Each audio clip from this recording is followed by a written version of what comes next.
program is what makes a share move, what makes its price move. Sometimes people put this in a different way. They say, how do you analyze a company? And what they mean is, how do you analyze a company without getting a PhD or being a screen slave or getting a headache? And quite frankly, that's the problem. And it's all encapsulated in a nutshell. And my job in this program is to explain this. And let me explain it in outline first, so you can understand the overarching principles. Okay? First and foremost, there's lots of factors which contribute to the moving of a share price. That is obvious. You should be shocked if you didn't think that was obvious. Some of these factors are more important than others, and just to make things more complicated, their importance varies over time. If it were not so, everybody would be rich. Okay? What are these factors? Well, some of the most important factors are, of course, the valuation of a company. But it's not the only factor. And just to make things even more complicated, the valuation of a company and analyzing it varies. Some people say you should value it based on its share price compared to the profits it makes, also known as price earnings. Others say you should measure the share price not on the profits it makes, but the rate at which those profits are growing. Others still say, well, no, it should be measured on the share price to the book value. What's it worth if you had to have a fire sale and sell it all? Others still will say, no. What about unprofitable companies whose share price keeps moving up and up and up? And after all, you're never going to fire sale a company, so let's look at their sales and ignore profits altogether.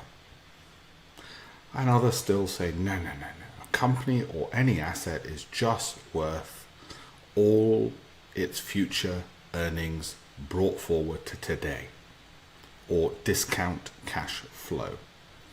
All of these models have their benefits and their downsides. At some points, some will be better at forecasting a price than at other times.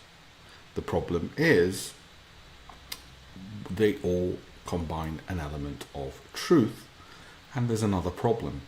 Valuation is not the only thing which will move a share price. Another factor is growth of the company. Whether it's growth in sales, so should we monitor that? Maybe it's growth in profits. After all, sales in an unprofitable company may suggest they're having a fire sale. They're on the brink of bankruptcy, which is why they're selling. And, of course, maybe growth in cash flow. After all, earnings, we know, accountants can manipulate, or profits. But cash is harder to manipulate. So maybe it's cash flow we should look at. But then again, what's cash flow without profit? And profit could be manipulated, so maybe we should look at sales. Again, you see the complications. There's many different factors. And is growth more important than valuation? Or is valuation more important than growth? And which measures of valuation? Which measures of growth? Let's make things a bit more complicated, shall we? There's another set of factors. The income a company generates. That's going to impact its share price. Is it paying dividends? If suddenly a company which has never paid dividends starts announcing it's going to give you dividends, its share price, all other things being equal, will rise. So dividends have some role to play, and if a price of a share drops sharply, then you can pick up more shares for every £1,000 or $1,000 you have. And if you can pick up more shares, that means you're going to earn more dividends because you're going to own more shares. And dividends are paid per share you own. So all of a sudden, if the share price drops, it becomes more attractive to buy that share because of the dividends. So it puts a floor on a share price. So dividends must be important then. But what about all those companies that don't pay any dividends and their share price rises? And after all, let's remember, dividends by law can only be paid from earnings or profits, which is what earnings are. So surely earnings are important, because if we don't know what the earnings are, we can't know what the dividends are. Complexities. I'm afraid it gets more complicated. Momentum. A company could just go up because algorithms and hedge fund managers and whoever else has decided, well, it's been going up on an upward slope for a while, so it'll continue. That's what they believe. And how are we going to measure momentum? There's many different methods. There's the trend line. There's things like the moving average, convergence, divergence. There's the stochastic, all these indicators, mathematical indicators, which tell us whether the price is showing some degree of momentum. There's chart patterns, which historically coincide with price moves.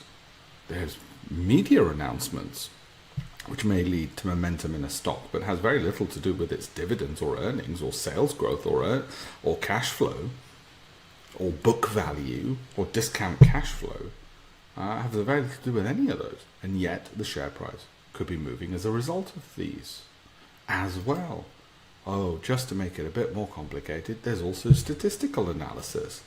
For instance, what are the distribution of returns that a company generally has provided over a 6-month period historically? Has it always been up 10% every 6 months for the last 50 years? Well, that's an important variable, because if that is the case, then guess what? Momentum, income growth, and valuation don't matter, because statistically we know the answer, what's going to happen in the next 6 months with a high degree of certainty.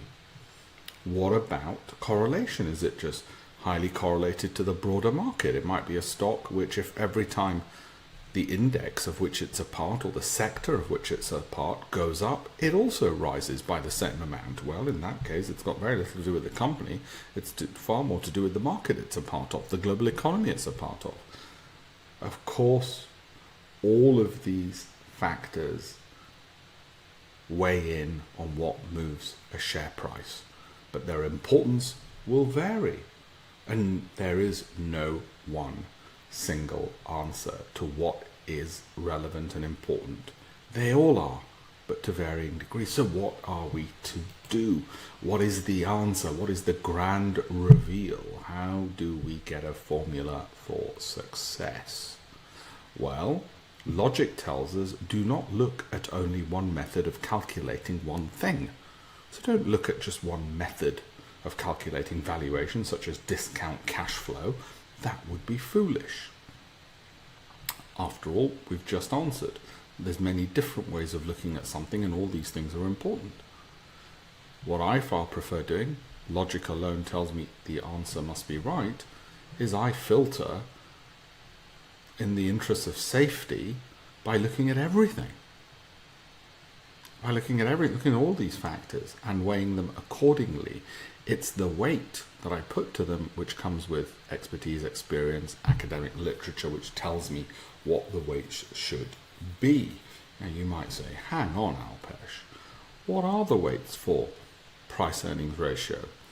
Well, it's pretty clear that a company will be overvalued if the price-earnings ratio is higher than if it's lower.